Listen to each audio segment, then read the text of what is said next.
Good evening সবাইকে, welcome to সাতকাহন। আজকে দারুণ টেস্টি আর রিফ্রেশিং একটা শরবতের রেসিপি শেয়ার করছি। এর জন্য প্রথমেই 1 লিটার দুধে আমি 2 চামচ পাউডার মিল্ক দিয়ে ভালো করে গাঢ় করে নিয়েছি। 1 লিটার দুধের জন্য বড় 1 কাপ চিনি আমি ক্যারামেল বানিয়ে নিয়েছি।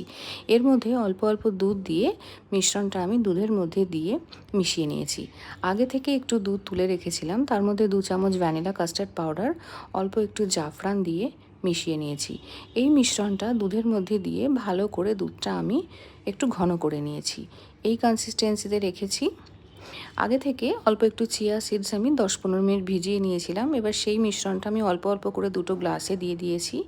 এবার ফ্রিজে দুধটা আমি ঠান্ডা করে নিয়েছিলাম, সেই দুধটা আমি দুটো গ্লাসে দিয়ে দিচ্ছি। ভালো করে নাড়াচাড়া করে নিচ্ছি।